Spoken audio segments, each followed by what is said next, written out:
Hello दोस्तों, स्वागत है आपका अपने YouTube channel exam review by GK sir. यदि अवरोही क्रम में रखे गए आंकड़ों के दोनों छोरों से प्रेक्षण हटाए जाते हैं, मतलब डाटा हटाए जाते हैं, तो केंद्रीय प्रवृत्ति कौन सा मापक प्रभावित होता है? हम लोग ढूंढेंगे किसको, कौन से नहीं होते हैं। आप जानते हैं कि जो माध्यक है उस पर कोई प्रभाव नहीं पड़ता है। अगर आप अवरोही क्रम में सजा देते हैं आंकड़ों को, तो और आंकड़ों को सजाने के बाद जो दोनों छोरों से प्रेक्षण हटाएंगे आप, तो उससे माध्यक पर कोई प्रभाव नहीं पड़ता है। तो हम लोग उसी को देखेंगे कि माध्यक किस किस विकल्प में है, उसको हम हटा देंगे और जो बचेगा वो हमारा आंसर हो जाएगा। ठीक है। अगला सवाल है, एक वर्ग और एक समबाहु त्रिभुज की एक भुजा अवनिष्ठ है। यदि त्रिभुज की एक भुजा 4/3 सेंटीमीटर है तो इस आकृति का परिमाप क्या होगा? देखिए, वर्ग क्या होता है? चारों भुजा बराबर। समबाहु त्रिभुज क्या होता है? तीनों भुजा बराबर। ठीक है। अगर आप समझे इस चित्र से तो आप ऐसे समझिए कि ये एक वर्ग है। ठीक है। इस वर्ग पे एक वर्ग और समबाहु त्रिभुज की जो एक भुजा है वो उभयनिष्ठ मतलब सेम है, आप ये कह सकते हैं। और कह रहा है कि त्रिभुज की जो एक भुजा है वो 4/3 है, ये 4/3 है, तो नो डाउट दोनों बराबर हैं। समबाहु त्रिभुज की भुजा भी और वर्ग की भुजा भी सब बराबर हो गए, क्योंकि समबाहु त्रिभुज की तीनों भुजाएं बराबर होती हैं और वर्ग की चारों भुजाएं बराबर होती हैं। तो आप ये कह सकते हैं, अगर ये एक 4/3 है तो ये सारी की सारी, एक, ये 2, 3, 4, 5, 6, ये सभी की सभी 4/3 हो जाएंगे। हमें क्या निकालना है? हमें निकालना है परिमाप। हमें क्या निकालना है बाबू? परिमाप निकालना है। ठीक है कि इसका इसका तो आप समझिए इस तरीके से कि अगर हमें इसका परिमाप निकालना है, मतलब आप एक पॉइंट से चलिए, यहाँ से स्टार्ट कर दीजिए चलना, यहाँ तक गए, फिर यहाँ गए, फिर यहाँ गए, फिर यहाँ गए, फिर यहाँ आ गए। ठीक है। तो ये हो जाएगा इसका परिमाप। तो क्या करना है? कितनी भुजाओं को जोड़ना है? 1, 2, 3, 4, 5। आपको इसको काउंट करने की ज़रूरत नहीं है। ठीक है। जो इसका परिमाप होगा, एक पॉइंट से चलिए और वापस उसी पॉइंट पे आ जाइए। ठीक है, बिना रिपीट किए हुए। तो कितना हो जाएगा? 4/3 गुणे 5, तो आपका आएगा 20/3। 5 गुणे 5 भुजा गुणे भुजा की लंबाई, 5 के 20, 20/3 आपका यही है, 20/3। 6 3 18, 2 20/3। ठीक है। बढ़ते हैं अगले सवाल की तरफ। अगला सवाल है हमारा, निम्नलिखित में कौन सी संख्या 99 से विभाजित होती है? भाई सिंपल सी बात है, जो 99 से कटेगी वो 11 से भी कटेगी और 9 से भी कटेगी, है ना। तो आपको बस ये चेक कर लेना होगा कौन सी संख्या ऐसी है जो 9 से कटती है और 11 से भी कटती है। आपका आंसर नो डाउट ये हो जाएगा। बढ़ते हैं अगले सवाल की तरफ। अगला सवाल है, एक खंबे का 4/7 भाग कीचड़ में धंसा है। जब धंसे हुए का 1/3 भाग बाहर खींचा जाता है तो पाया गया कि 8 मीटर माप का खंबा अभी भी कीचड़ में है। खंबे की पूरी मैप क्या होगी? इसमें क्या करिए, देखिए अप्रोच आपका जो भी हो। अब मैं इसको कैसे कर सकता हूँ? देखिए, इसमें जो भिन्न है, दोनों भिन्न, इन दोनों भिन्न में जो हर है, एक 7 है आपका और एक 3 है। ठीक है। इन दोनों का मल्टीप्लाई कर दीजिए, 7 3 21, तो वो जो आएगा 21। ये 21 क्या है आपका? उस खंबे की लंबाई मान लीजिए 21 यूनिट है। जब भी इस तरीके का क्वेश्चन है तो आप इस तरीके से एज्यूम कर सकते हैं, जितना भिन्न दिया गया होगा उस भिन्न का जो हर है उसकी मल्टीप्लाई कर दीजिएगा। अब उसके अकॉर्डिंग आप आगे बढ़ सकते हैं। अब जैसे जैसे सवाल कहा होगा वैसे वैसे आप उसको सॉल्व आउट करते जाइए। अब आइए, अगर आपने मान लिया कि जो खंबे की लंबाई है वो 21 यूनिट है, 21 यूनिट है, तो 21 यूनिट का 4/7 भाग कीचड़ में धंसा है, तो 21 यूनिट का 4/7 भाग होगा कितना? 7 तरीके 21, 4 ही 12, यानी कि 12 यूनिट जो है, जो 12 यूनिट है वो क्या है आपका? 12 यूनिट जो है वो धंसा हुआ है। 21 यूनिट आपने माना था, 21 यूनिट में से 12 यूनिट क्या हुआ है? वो कीचड़ में धंसा है। अब जो धंसा हुआ है उसका 1/3, तो धंसे हुए का 1/3 कितना होगा? 4 यूनिट। 4 यूनिट बाहर खींचा जाता है, यानी कि 12 यूनिट जो धंसा हुआ है उसमें से 4 यूनिट बाहर खींचा गया है। अब जब 4 यूनिट बाहर खींचा गया है तो बचा कितना धंसा हुआ? 8 यूनिट, और 8 यूनिट का मान दिया है 8 मीटर, तो 1 यूनिट का मान 1 मीटर। तो भाई सिंपल, खंभे की लंबाई कितनी मानी गई थी? 21 यूनिट। तो 1 यूनिट बराबर जब 1 मीटर आ रहा है तो 21 यूनिट बराबर 21 मीटर, यानी कि आपका आंसर क्या हो जाएगा 21 मीटर। देखिए ए और बी किसी काम को 12 दिन में करते हैं, बी और सी उस काम को 15 दिन में, और सी और ए उसी काम को 20 दिन में करते हैं। जैसा कि आप देख पा रहे हैं ए और बी कितने दिन में करते हैं 12 दिन में, बी और सी 15 दिन में, और सी और ए 20 दिन में। आप इन तीनों समयों का लसा ले लीजिए। तीनों समयों का लसा लेने पर आपको काम मिल जाएगा, कितना काम 60 काम। अब सोचिए कि ए और बी 12 दिन में 60 काम कर रहे हैं तो उनकी क्षमता क्या हुई 5 की, 12 पंजे 60, 12 दिन में 60 काम किए होंगे तो एक दिन में कितना काम करेंगे 5। तो यहाँ ये जो आ रहा है ये 5, ये क्या है क्षमता है किसकी ए और बी की।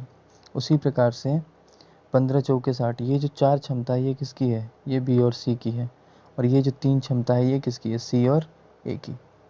ठीक है, इस प्रकार से अगर आप ए सिंगल बी और सिंगल सी की क्षमता निकालेंगे तो जो क्षमता आएगी वो कितनी आएगी 12/2। कैसे, सबको जोड़ दीजिए, 5 को, 4 को और 3 को, 5 4 9 3 12। मगर जो 12 क्षमता है इसमें 2 गो ए आएगा, 2 गो बी आएगा, 2 गो सी आएगा, तो सिंगल बी सिंगल सी की क्षमता कितने की होगी 6 की होगी। ठीक है, 12/2 का वैल्यू कितना होगा 6। अब मगर हमें निकालना क्या है, हमें निकालना है ए कितने दिन में करेगा, ए उस काम को, कौन से काम को, वही 60 काम को। तो सिंपल सा एक फॉर्मूला है कि एक किसी का भी समय निकालना होता है तो उस आदमी को कितना काम करना है उसको ऊपर रखिए, और जिस आदमी से काम कराना है उसकी क्षमता से भाग कर दीजिए, आपका आंसर आ जाएगा। परंतु हमारे पास काम तो है परंतु ए की क्षमता नहीं है। हम ए की क्षमता कैसे निकाल सकते हैं, देखिए ए बी और सी की क्षमता कितनी है, ए बी सी की क्षमता है 6 की। अगर हम ए का क्षमता निकालना चाहते हैं तो हमें बी और सी का टोटल माइनस करना पड़ेगा, और बी और सी की क्षमता है कितने की, देखिए यहाँ पर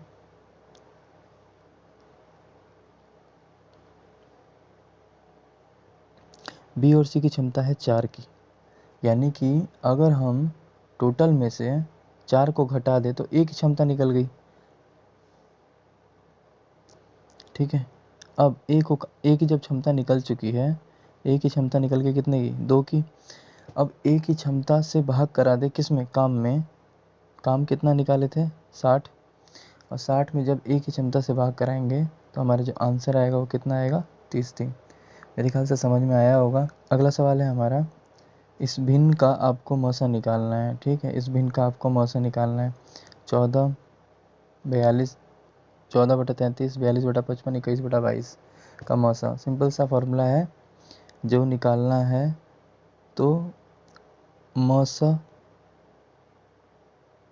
बट्टा में लसा कर देते हैं। ठीक है, मौसा बट्टा में लसा का मतलब क्या है, अंशों का मौसा, मतलब जो 14 42 21 है इसका क्या निकालेंगे मौसा निकालेंगे, और जो 35 55 22 है उसका क्या निकालेंगे लसा निकालेंगे। जो सवाल पूछेगा, जब भी भिन्नों का आपसे मौसा पूछता है चाहे लसा पूछता है तो सिंपल क्या करना है आपको, जो पूछ रहा है मौसा पूछेगा तो अंशों का वही निकालेंगे, अगर लसा पूछेगा तो अंशों का लसा निकालेंगे। ठीक है, और हरों का उसका उल्टा, आपका आंसर आ जाएगा। हालांकि 14 42 और 21 का मौसा क्या होगा 7 होगा, तो 7 के हिसाब से आपका एक ही विकल्प मिल रहा है आपको, हर का लसन निकाले चाहे ना निकाले आपका आंसर आ गया, क्योंकि चारों में से जो अंश का मौसा होगा वो 7 होगा, और 7 सिर्फ केवल विकल्प 3 में है। 7 + 2 करनी 10 का वर्गमूल है। देखिए, जब भी आपको इस तरीके से क्वेश्चन दे कि 7 + 2 करनी 10 का वर्गमूल बताइए, तो आप क्या कर सकते हैं, आप विशेष ध्यान दीजिएगा। जब भी ऐसा सवाल आएगा तो आप ये देखिएगा, इस पे ज़रूर फोकस कीजिएगा कि बाहर जो है करनी के बाहर यहाँ 2 होना चाहिए।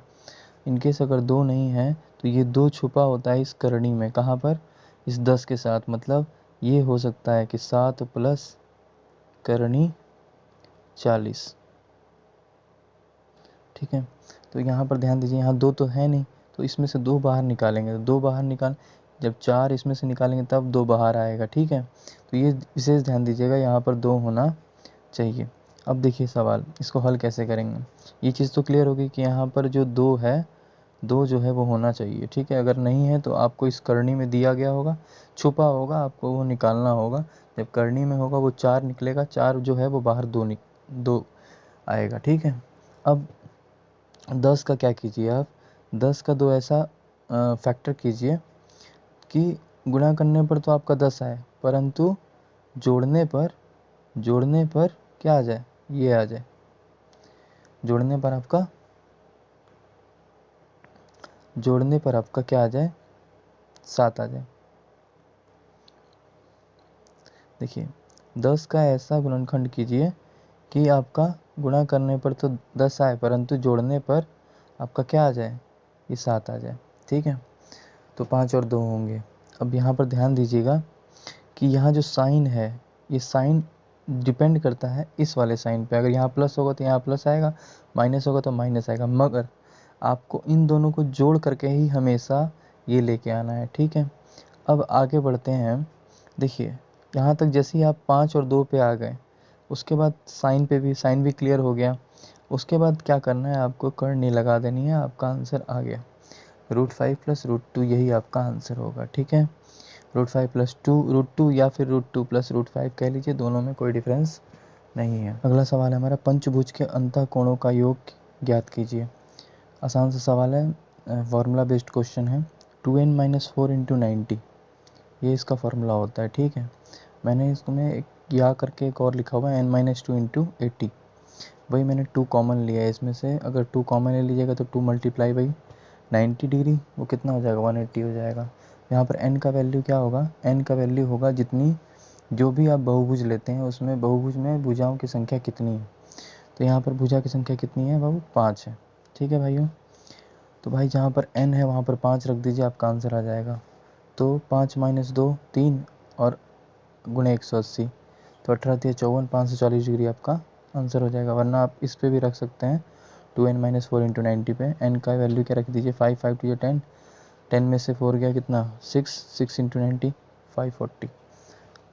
तो बढ़ते हैं हम अपने अगले सवाल की तरफ। 5 सेंटीमीटर बाजू वाले एक घन के सभी फलकों पर रंग लगाया जाता है। ठीक है, एक घन है, 5 सेंटीमीटर बाजू है जिसकी, उस पर हर तरफ से रंगा जाता है, कलर किया जाता है। यदि इसे 1 सेंटीमीटर क्यूब वाले घनों में काटा जाता है तो 1 सेंटीमीटर क्यूब वाले कितने घनों में केवल एक ही फलक पर रंग होगा। उसके लिए आप इस सूत्र का इस्तेमाल कर सकते हैं, n - 2 का होल स्क्वायर इंटू 6, जहाँ पर n जो है वो घन की भुजा की लंबाई है। ठीक है, तो घन की भुजा की लंबाई कितनी है, 5 सेंटीमीटर।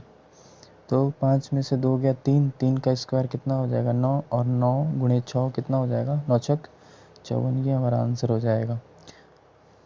पाई क्या है, पाई बाबू, ठीक है, अपरिमेय संख्या है। क्या है, अपरिमेय संख्या। अपरिमेय संख्या क्या होती हैं, जिसको आप बटे के रूप में नहीं ले सकते हैं। बटे में किसको नहीं लिखा जा सकता है, जो मतलब फिक्स नहीं होती हैं, अनिश्चित होती हैं। ठीक है, जो निश्चित संख्याएं होती हैं वो परिमेय होती हैं। अभाज्य संख्याएं अलग होती हैं, जिसके 2 गुणनखंड हो, केवल 2 गुणनखंड हो। पूर्णांक वही है आपके ऋण, धन और 0। तो अपरिमेय पाई क्या है, याद रखिएगा, पाई क्या है बाबू, अपरिमेय संख्या। क्यों, क्योंकि पाई की वैल्यू जो है वो अनिश्चित होती है।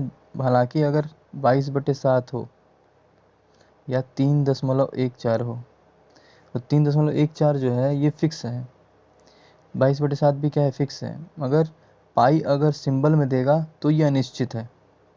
ठीक है, पाई क्या है, पाई की वैल्यू फिक्स नहीं होती है, 22/7 और 3.14 माना गया है। तो हमारा जो पाई है वो क्या है बाबू, अपरिमेय संख्या है।